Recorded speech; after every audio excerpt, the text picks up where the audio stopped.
ಮಕ್ಕಳ ಸಂದರ್ಭವನ್ನು ಚರ್ಚೆ ಮಾಡ್ಕೊತಾ ಬಂದ ಈ ದಿನಗಳಲ್ಲಿ ಇಂದು ನಾನು ಈಗ ಮಿಥುನ ರಾಶಿಯವರಿಗೆ ಮಕ್ಕಳ ಸಂದರ್ಭದ ವಿಶೇಷ ಅಥವಾ ವಿಶೇಷವಲ್ಲದ ದುಃಖಕರ ಸಂಗತಿ ಏನಾಗಬಹುದು ಅನ್ನುವಂಥದ್ದಕ್ಕೆ ಕೆಲವು ವಿಶ್ಲೇಷಣೆಗಳನ್ನು ಮಾಡ್ತಾ ಹೋಗ್ತೇನೆ.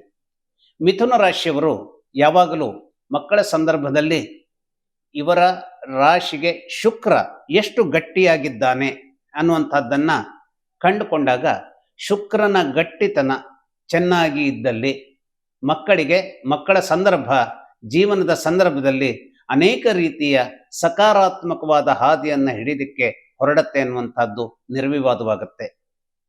ಆದರೆ ಯಾವಾಗಲೂ ನಾವು ಈಗ ಉದಾಹರಣೆಗೆ ಹೇಳಬೇಕು ಅಂದರೆ ಮಾವಿನ ಹಣ್ಣುಗಳನ್ನು ತರ್ತೇವೆ, ಅನೇಕ ಹಣ್ಣುಗಳನ್ನು ತರ್ತೇವೆ. ನಾವು ಹಣ್ಣುಗಳನ್ನು ತರುವಾಗ ಅದು ಯಾಕೋ ಏನೋ ನಮ್ಮ ಕಣ್ಣಿಗೆ ಕಾಣಿಸದೆ ಹೋದಂತಹ ಸೂಕ್ಷ್ಮಗಳು ಮನೆಗೆ ಬಂದಾಗ ಕಾಣಿಸುತ್ತೆ.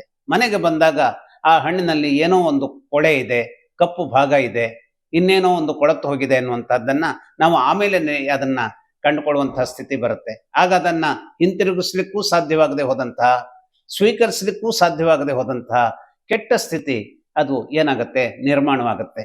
ಹಾಗೆಯೇ ಈ ಮಿಥುನ ರಾಶಿಯವರಿಗೆ ಈ ಶುಕ್ರನ ಸಂದರ್ಭ ಸರಿಯಾದ ರೀತಿಯಲ್ಲಿ ಇರದೇ ಹೋಗುವಂತಹ ಒಂದು ವರ್ತಮಾನ ಯಾವಾಗ ನಿರ್ಮಾಣ ಆಗತ್ತೆ ಅಂತಂದ್ರೆ, ಈ ಶುಕ್ರನಿಗೆ ರಾಹುಕೇತುಗಳ ತೊಂದರೆ ಅಥವಾ ಕುಜನ ತೊಂದರೆ ಇದ್ದ ಪಕ್ಷದಲ್ಲಿ ಅದು ಏನಾಗತ್ತೆ, ಮಕ್ಕಳ ವಿಚಾರದಲ್ಲಿ ಅನೇಕ ರೀತಿಯ ಕಷ್ಟಗಳನ್ನು ನಿರ್ಮಿಸಬಹುದಾದಂತಹ ವರ್ತಮಾನವನ್ನು ಕಟ್ಟಿಬಿಡೋದಕ್ಕೆ ತನ್ನ ಹೆಡೆಯನ್ನು ಎತ್ತಲಿಕ್ಕೆ ಸಾಧ್ಯವಾಗುತ್ತೆ.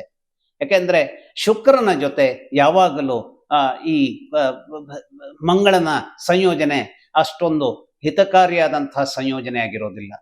ಕುಜ ಶುಕ್ರರ ಸಂದರ್ಭದಲ್ಲಿ ವ್ಯಕ್ತಿತ್ವದಿಂದ ಹಿಡಿದು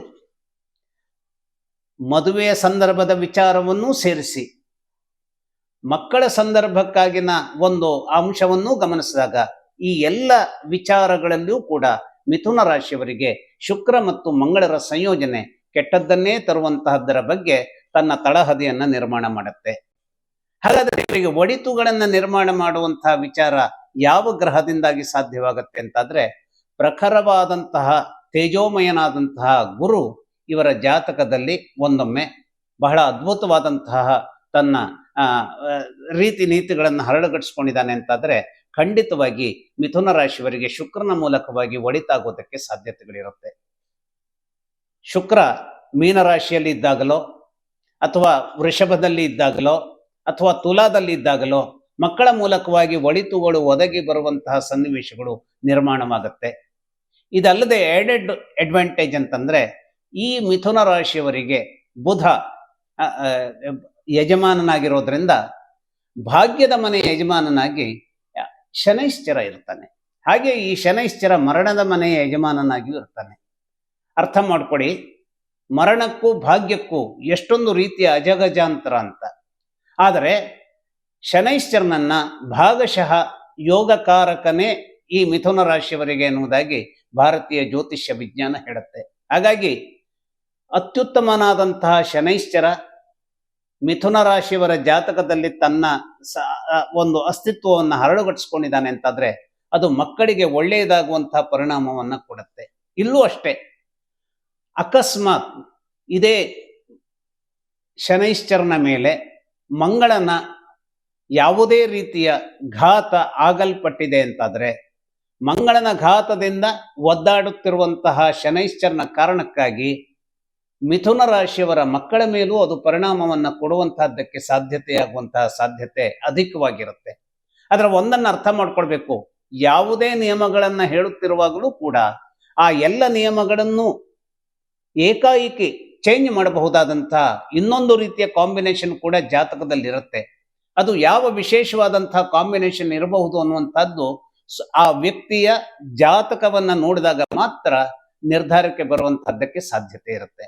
ಆದರೆ ಜನರಲ್ ಆಗಿ ಹೇಳುವಂಥದ್ದು, ಶುಕ್ರ ಒಳ್ಳೆಯದಿದ್ದಾಗ, ಗುರು ಒಳ್ಳೆಯದಿದ್ದಾಗ, ಹಾಗೆ ಶನೈಶ್ಚರ ಒಳ್ಳೆಯದಿದ್ದಾಗ ಈ ಜಾತಕದವರಿಗೆ, ಮಿಥುನ ರಾಶಿಯವರಿಗೆ ಯಾವಾಗಲೂ ಮಕ್ಕಳಿಂದ ಒಳಿತನ್ನ ನಿರೀಕ್ಷೆ ಮಾಡೋದಕ್ಕೆ ಯಾವುದೇ ರೀತಿಯ ತೊಂದರೆಗಳು ಎದುರಾಗುವಂತಹದ್ದಿಲ್ಲ. ಹಾಗಾಗಿ ಮಂಗಳನ ಬಗೆಗಾಗಿ ಮಾತ್ರ ಎಚ್ಚರವಾಗಿರಬೇಕು. ಮಂಗಳ ಹೇಗಿದ್ದಾನೆ ಆ ಜಾತಕದಲ್ಲಿ ಅನ್ನುವಂಥದ್ದು ಕೂಡ ಬಹಳ ಮಹತ್ವದ ಪಾತ್ರವನ್ನು ವಹಿಸುತ್ತೆ. ಅಷ್ಟೇ ಅಲ್ಲ, ಚಂದ್ರನ ಬಗೆಗಾಗಿಯೂ ಕೂಡ ಹೆಚ್ಚಿನ ಕಾಳಜಿಯಿಂದ ಈ ಜಾತಕದ ವಿಶ್ಲೇಷಣೆ ಮಾಡಬೇಕಾದಂಥದ್ದು ಅನಿವಾರ್ಯವಿರುತ್ತೆ. ಚಂದ್ರನ ರೀತಿ ನೀತಿ ಹೇಗೆ ಅಂತಂದ್ರೆ, ಚಂದ್ರ ಬೆಳಕಿನ ಮೂಲ ಬೀಜವೇ ಆಗಿದ್ದಿದ್ರು ಕೂಡ ನಾವು ಈಗ ನಾವು ಆಧುನಿಕ ವಿಜ್ಞಾನದಲ್ಲಿ ಚಂದ್ರನನ್ನ ನಾವು ವಿವರಿಸಿ ಹೇಳುವಾಗ, ಚಂದ್ರನ ಬಗೆಗಿನ ವಿಚಾರದಲ್ಲಿ ಮಾತನಾಡುವಾಗ, ಚಂದ್ರ ತಾನೇ ಸ್ವಯಂ ಪ್ರಕಾಶಿತ ಗ್ರಹವಲ್ಲ. ಅದು ಸೂರ್ಯನ ಮೂಲಕವಾದಂತಹ ಬೆಳಕನ್ನ ಪಡೆದು ಅದನ್ನ ಪ್ರತಿಫಲಿಸುವ ಕಾರಣಕ್ಕಾಗಿ ಈ ಒಂದು ಬೆಳದಿಂಗಳ ಬೆಳಕೇನಿದೆ ನಮಗೆ ಕಾಣಿಸುತ್ತೆ. ಅದು ಏನೇ ಇರಲಿ, ಈ ಚಂದ್ರ ಅನ್ನುವಂಥದ್ದು ನಮ್ಮ ಭೂಮಿಗೆ ಇಷ್ಟೊಂದು ಹತ್ತಿರದ ಒಂದು ಗ್ರಹವಾಗಿರೋದ್ರಿಂದ ಆ ಬೆಳಕೆ ನಮ್ಮ ಬದುಕಿನ ಸಂದರ್ಭದ ಮನಸ್ಸನ್ನ ಹಾಗೂ ದೇಹ ಸ್ವಾಸ್ಥ್ಯವನ್ನ ಅದು ಅತ್ಯುತ್ತಮವಾದಂತಹ ರೀತಿಯಲ್ಲಿ ನಡೆಸ್ಕೊಂಡು ಹೋಗುವುದಕ್ಕೂ ಅಥವಾ ನಮ್ಮ ಮನಸ್ಸನ್ನ ಅಥವಾ ನಮ್ಮ ದೇಹದ ಸ್ವಾಸ್ಥ್ಯವನ್ನ ಕೆಡಿಸಲಿಕ್ಕೂ ಇದೇ ಚಂದ್ರ ಕಾರಣ ಆಗ್ಬಿಡಬಹುದು. ಹಾಗಾಗಿ ಚಂದ್ರ ಮಕ್ಕಳ ವಿಚಾರದಲ್ಲಿಯೂ ಕೂಡ ಈ ಮಿಥುನ ರಾಶಿಯವರಿಗೆ ಯಾವ ರೀತಿಯ ಒಳಿತಿನ ಬಟ್ಟಲನ್ನ ತಂದು ಎದುರಲ್ಲಿಡ್ತಾನೋ ಅಥವಾ ಕೆಟ್ಟದ್ದನ್ನೇ ತುಂಬಿಕೊಂಡ ಬಟ್ಟಲನ್ನ ಇವರ ಎದುರಿನಲ್ಲಿಡ್ತಾನೋ ಅನ್ನುವಂಥದ್ದನ್ನು ನಾವು ಅರ್ಥ ಮಾಡ್ಕೊಳ್ಬೇಕಾಗತ್ತೆ. ಯಾಕೆಂದ್ರೆ ಚಂದ್ರಮ ಮನಸೋಜಾತ, ಈ ಚಂದ್ರಮನ ಮನಸ್ಸು ರಾಹುಕೇತುಗಳ ಮೂಲಕವಾಗಿ ಯಾವುದೋ ರೀತಿಯಲ್ಲಿ ಕಲಕಲ್ಪಟ್ಟಾಗ ಈ ಮನಸ್ಸಿನ ಸಂದರ್ಭದ ವಿಚಾರಗಳು ಮಕ್ಕಳ ಸಂದರ್ಭಕ್ಕೆ ಅಡ್ಡದಾರಿಯನ್ನ ಅಥವಾ ಅನೇಕ ರೀತಿಯ ಗೋಡೆಗಳನ್ನ ನಿರ್ಮಿಸೋದಕ್ಕೆ ಸಾಧ್ಯವಾಗುವಂತಹ ಪರಿಸ್ಥಿತಿ ಜೀವನದಲ್ಲಿ ಎದುರಾಗ್ಬಿಡ್ಬಹುದು. ಈಗ ತಂದೆ ತಾಯಿಗಳು, ನಾವಿವತ್ತು ಏನು ಪುರುಷಾರ್ಥ ಅಂತ ಏನು ಹೇಳ್ತಾ ಇದ್ದೇವೆ, ಧರ್ಮ ಅರ್ಥ ಕಾಮ ಮೋಕ್ಷ, ಈ ಧರ್ಮ ಅರ್ಥ ಕಾಮ ಮೋಕ್ಷಗಳಲ್ಲಿ ಇವನ್ನೆಲ್ಲವನ್ನು ಒಂದು ರೀತಿಯ ಸುಹಾಸಕರತೆಯತ್ತ ಒಯ್ಯಬೇಕಾದರೆ ನಮ್ಮ ಮನಸ್ಸು ಅದಕ್ಕೆ ಬೇಕಾದಂತಹ ಒಂದು ಸಂಪದ್ಭರಿತವಾದಂತಹ ಶಾಂತಿಯನ್ನ ಇಟ್ಟುಕೊಳ್ಬೇಕು. ಇಂತಹ ಸಂಪತ್ತು, ಮನಸ್ಸಿನ ಶಾಂತಿಯೇ ಒಂದು ನಮ್ಮ ಸಂಪತ್ತಾದಾಗ ಅದಕ್ಕೆ ಕಾರಣೀಭೂತನಾಗಬೇಕಾದಂಥವನು ಚಂದ್ರನಿರ್ತಾನೆ. ಹಾಗಾಗಿ ಮಕ್ಕಳ ಬದುಕಿನ ಸಂದರ್ಭವನ್ನ ನಾವು ತಿದ್ದಬೇಕಾದಲ್ಲಿ, ಅಂದ್ರೆ ಈ ಒಂದು ಮಿಥುನ ರಾಶಿಯ ವ್ಯಕ್ತಿ ತಿದ್ದಬೇಕಾದಲ್ಲಿ ಆ ಚಂದ್ರ ಎಷ್ಟರ ಮಟ್ಟಿಗೆ ಇವರ ಜಾತಕದಲ್ಲಿ ತನ್ನದೇ ಆದಂತಹ ಶಕ್ತಿಯನ್ನ ಪಡೆದಿರ್ತಾನೆ ಅನ್ನುವಂಥದ್ದನ್ನ ನಾವು ಅರ್ಥ ಮಾಡಿಕೊಳ್ಬೇಕಾಗತ್ತೆ. ಯಾಕೆಂದ್ರೆ ಚಂದ್ರನ ಮೂಲಕವಾಗಿ ಈ ಒಂದು ಮಿಥುನ ರಾಶಿಯವರು ಮನೋಸ್ವಾಸ್ಥ್ಯವನ್ನು ಅಂತೆಯೇ ಆರ್ಥಿಕ ಸ್ವಾಸ್ಥ್ಯವನ್ನು ಕೂಡ ಹೊಂದುವಂತಹ ವಿಚಾರವನ್ನ ಜೀವನದಲ್ಲಿ ಪಡೆದಿರ್ತಾರೆ. ಇಂತಹ ಮನೋಸ್ವಾಸ್ಥ್ಯವನ್ನು, ಆರ್ಥಿಕವಾದಂತಹ ವಿಚಾರದ ಸ್ವಾಸ್ಥ್ಯವನ್ನು ಕೊಡುವಂತಹ ಚಂದ್ರನೇ ಸ್ವಲ್ಪ ತೂಕಡಿಸಿದ ಅಥವಾ ಯಾವುದೋ ಒಂದು ಬಾಧೆಗೆ ಇವರ ಜಾತಕದಲ್ಲಿ ಒಳಗಾದ ಅಂತಾದ್ರೆ ಅದು ಇಂಡೈರೆಕ್ಟ್ ಆಗಿ ಪರಿಣಾಮ ಕೊಡುವಂತಹದ್ದು ನಮ್ಮದೇ ಆದಂತಹ ನಮ್ಮ ಜೀವನದ ಸಂದರ್ಭದ ಕೊಂಡಿಯಾಗಿ ಅಥವಾ ಒಂದು ಎಕ್ಸ್ಟೆನ್ಷನ್ ಆಗಿ ಬದುಕಿ ಬಾಳಬೇಕಾದಂತಹ ಮಕ್ಕಳ ಭವಿಷ್ಯದಲ್ಲಿ ಅನೇಕ ರೀತಿಯ ವ್ಯತ್ಯಯಗಳು ಚಂದ್ರನ ಕಾರಣಕ್ಕಾಗಿ ನಿರ್ಮಾಣವಾಗ್ಬಿಡ್ಬಹುದು. ಇನ್ನು ಸಹಜವಾಗಿಯೇ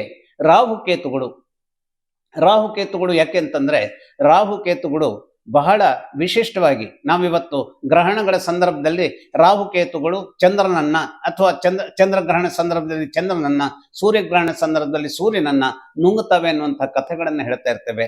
ಇದು ಕಥೆಗಳಾಗಿ ಕೇಳಿಸ್ಕೊಳ್ಳೋದಕ್ಕೆ ಬಹಳ ಅದ್ಭುತವಾಗಿದ್ದಿದ್ರು ಕೂಡ ಸೈಂಟಿಫಿಕ್ ಆದ ರೀಸನ್ಸ್ ಬೇರೆದೇ ಇದ್ದಿರಬಹುದು. ಆದ್ರೆ ಒಂದಂತೂ ಸತ್ಯ, ಈ ಬೆಳಕಿನ ಬೀಜಗಳನ್ನ ಈ ರಾಹುಕೇತುಗಳೆಂಬ ಛಾಯಾಗ್ರಹಗಳು ಎಲ್ಲೋ ಒಂದು ರೀತಿಯ ಅಡೆತಡೆಗಳಿಗೆ ಒಡ್ಡುತ್ತವೆ ಅನ್ನುವಂಥ ಕಾರಣಕ್ಕಾಗಿ ಈ ಬೆಳಕಿನ ಬೀಜಗಳ ವೈರಿಗಳಾಗಿ ರಾಹುಕೇತುಗಳು ನಿಂತ್ಕೊಳ್ತಾರೆ. ಇಂತಹ ರಾಹುಕೇತುಗಳು ಸೂರ್ಯನನ್ನು, ಚಂದ್ರನನ್ನು ಪ್ರತ್ಯೇಕವಾಗಿ ಚಂದ್ರನ ಬಗೆಗಾಗಿನ ತೊಂದರೆಗಳನ್ನ ಈಗಾಗಲೇ ವಿವರಿಸಿದ್ದೇನೆ. ಹಾಗಾದ್ರೆ ಸೂರ್ಯನ ತೊಂದರೆ ಈ ರಾಹುಕೇತುಗಳಿಂದಾಗಿ ಎದುರಾದಲ್ಲಿ ಏನಾಗುತ್ತೆ ಅಂತಂದ್ರೆ, ಮಿಥುನ ರಾಶಿಯವರ ಧೈರ್ಯ ಸ್ಥಾನದ ಯಜಮಾನ ಈ ಒಂದು ಸೂರ್ಯ ಇದ್ದಿರೋದ್ರಿಂದ ಧೈರ್ಯವೇ ಇರದೆ ಹೋದಂತಹ ವ್ಯಕ್ತಿ ತನ್ನ ಮಕ್ಕಳನ್ನ ಸಂವೇದಿಸಲಾರ. ಅಂದ್ರೆ ತಾಯಿಯೇ ಇರಲಿ ಅಥವಾ ತಂದೆ ಇರಲಿ, ಆ ಜೀವನದ ಸಂದರ್ಭದ ಅನೇಕ ಅನಿಷ್ಟಗಳ ಬಗೆಗೆ ನಮಗೆ ಎಚ್ಚರ ಪೂರ್ವಕವಾಗಿ ನಾವು ಸಾಗಬೇಕಾದಂತಹ ಅನಿವಾರ್ಯತೆ ಇದ್ದರೂ ಕೂಡ ಮಕ್ಕಳ ಸಂದರ್ಭದಲ್ಲಿ ತಂದೆ ಅಥವಾ ತಾಯಿ ಧೈರ್ಯವನ್ನ ಕಳ್ಕೊಳ್ಬಾರ್ದು. ಯಾಕೆಂದ್ರೆ ಆ ಮಕ್ಕಳಿಗೆ ತಮ್ಮ ತಂದೆ ತಾಯಿಯೇ ನಮ್ಮ ಅನೇಕ ರೀತಿಯ ರಕ್ಷಣೆಯನ್ನ ಕೊಡುವಂತಹ ಒಂದು ದೈತ್ಯ ಶಕ್ತಿಯ ಒಂದು ಏನು ನಮ್ಮ ಜೀವನದ ಪಾಲಿನ ಒಂದು ವರವಾಗಿದ್ದಾರೆ ಅನ್ನುವಂತಹ ಒಂದು ಕಲ್ಪನೆಯಲ್ಲಿ ಇರ್ತಾರೆ. ಅವರು ಆಸ್ ಅಂಡ್ ವೆನ್ ಮಕ್ಕಳು ಬೆಳೀತಾರೋ ಆಗ ಅವರಿಗೆ ಅರ್ಥವಾಗತ್ತೆ ಎಲ್ಲರಿಗೂ ಕಷ್ಟ ಬರುತ್ತೆ, ಆ ರೀತಿಯಲ್ಲೇ ನಮ್ಮ ತಂದೆ ತಾಯಿಗಳಿಗೂ ಬಂದಿರಬಹುದು ಅಂತ. ಆದರೆ ಮಕ್ಕಳು ಚಿಕ್ಕವರಿದ್ದಾಗ ನೀವು ಧೈರ್ಯವನ್ನ ಕಳ್ಕೊಳ್ಬಾರ್ದು. ನಿಮ್ಮ ಮನಸ್ಸನ್ನ ಗೊಂದಲದ ಗೂಡನ್ನಾಗಿ ಮಾಡುವಂತಹ ಚಂದ್ರ ಬಂದಾಗಲೂ ನಿಮ್ಮ ಧೈರ್ಯವನ್ನು ಕಳ್ಕೊಳ್ಬಾರ್ದು. ಅಥವಾ ಧೈರ್ಯಕ್ಕೆ ತೊಂದರೆ ಬರುವಂತಹ ಸೂರ್ಯ ನಿಮ್ಮ ಜಾತಕದಲ್ಲಿ ಇದ್ದಿರಬಹುದು, ಆದರೆ ಮಕ್ಕಳಿದರಲ್ಲಿ ಧೈರ್ಯವನ್ನ ಕಳ್ಕೊಳ್ಬಾರ್ದು. ಹಾಗಾಗಿ ಮುಖ್ಯವಾಗಿ ಈ ಬುಧ ಗ್ರಹದ ಯಜಮಾನತ್ವದ ಈ ಒಂದು ರಾಶಿಯವರು ಏನಿದ್ದಾರೆ, ಮಿಥುನ ರಾಶಿಯವರು ಧೈರ್ಯವನ್ನು ಕಳ್ಕೊಳ್ಬಾರ್ದು, ಹಾಗೆ ಮಾನಸಿಕ ಸ್ವಾಸ್ಥ್ಯವನ್ನ ಕಳ್ಕೊಳ್ಬಾರ್ದು. ಇವೆರಡನ್ನೂ ಒಂದು ಸಮತೋಲನವಾದ ರೀತಿಯಲ್ಲಿ ಬ್ಯಾಲೆನ್ಸ್ ಮಾಡ್ಕೊಂಡು ಹೋದ್ರೆ ಅದು ನಿಮ್ಮ ಮಕ್ಕಳ ಮೇಲೆ ವಿಶೇಷವಾದಂತಹ ಪರಿಣಾಮವನ್ನ ಕೊಟ್ಟು ಆ ಮಕ್ಕಳ ಸಂದರ್ಭ ಒಂದು ಹಿರಿತನದಲ್ಲಿ ತಮ್ಮನ್ನು ವಿಸ್ತರಿಸಿಕೊಳ್ಳಿಕ್ಕೆ, ಜೀವನದಲ್ಲಿ ಗೆಲ್ಲೋದಕ್ಕೆ ಬೇಕಾದಂತಹ ಅವಕಾಶಗಳನ್ನ ಸ್ವೀಕರಿಸೋದಕ್ಕೆ ಅದು ಕಾರಣವಾಗಿ ನಿಲ್ತವೆ. ಹಾಗಾಗಿ ನಾವು ಮಕ್ಕಳ ಸಂದರ್ಭದಲ್ಲಿ ಮಕ್ಕಳು ತಮ್ಮ ದಾರಿಯನ್ನ ಬದಲಿಸಿ ಹಾಳಾಗುವಂತಹ ಒಂದು ರೀತಿ ಬೇರೆ, ಅದನ್ನ ತಡೆಯುವಂತಹದ್ದು ಎಷ್ಟು ಮುಖ್ಯವೋ ಹಾಗೆಯೇ ನಾವು ತಂದೆ ತಾಯಿಗಳು ನಮ್ಮ ಸಂದರ್ಭದ ವಿಚಾರಗಳನ್ನು ಕೂಡ ಆ ಸಂದರ್ಭಕ್ಕೆ ಮಕ್ಕಳ ಎದುರಿನಲ್ಲಿ ಯಾವ ರೀತಿಯ ಒಂದು ತೋರಿಕೆಗಾದರೂ ಬೇಕಾದಂತಹ ಧೈರ್ಯವನ್ನ, ತೋರಿಕೆಗಾಗೂ ಬೇಕಾದಂತಹ ಒಂದು ಮನಸ್ವಾಸ್ಥ್ಯವನ್ನ ತೋರಿದಾಗಲೇ ನಮ್ಮ ರಕ್ಷೆಗಾಗಿ ನಮ್ಮ ತಂದೆ ತಾಯಿಗಳು ಇದ್ದಾರೆ ಎನ್ನುವಂತಹ ಒಂದು ಧೈರ್ಯ ಏನಾಗುತ್ತೆ ನಮ್ಮ ಮಕ್ಕಳಿಗೆ ಬರುತ್ತೆ. ಧೈರ್ಯಂ ಸರ್ವತ್ರ ಸಾಧನಂ. ಧೈರ್ಯ ಅವರನ್ನು ಆವರಿಸಿಕೊಂಡಾಗ ಜೀವನದ ಎಲ್ಲ ಸವಾಲುಗಳನ್ನು ತಾವು ಎದುರಿಸ್ತೇವೆ ಎನ್ನುವಂತಹ ಒಂದು ಪಾಸಿಟಿವ್ ಅಂಶಕ್ಕೆ, ಒಂದು ಸಕಾರಾತ್ಮಕವಾದಂತಹ ಅಂಶಕ್ಕೆ ಅವರು ಬಂದು ನಿಂತುಕೊಳ್ತಾರೆ. ಜೀವನದ ಸಂದರ್ಭದಲ್ಲಿ ಯಾವುದನ್ನೇ ಸಾಧಿಸುವಂತದ್ದಿರಲಿ, ನಾನಿದನ್ನ ಸಾಧಿಸ್ತೇನೆ ಅನ್ನುವಂತಹ ಒಂದು ನಮ್ಮ ಆ ಅಕೈರಿನ ನಿರ್ಧಾರ ಏನಿದೆ, ಧೈರ್ಯ ಏನಿದೆ, ಅದು ನಮ್ಮ ಜೀವನದ ಸವಾಲನ್ನ ಏನ್ ಮಾಡುತ್ತೆ, ಒಂದು 50% ಅದು ಗೆಲ್ಲಿಸಿಬಿಡತ್ತೆ.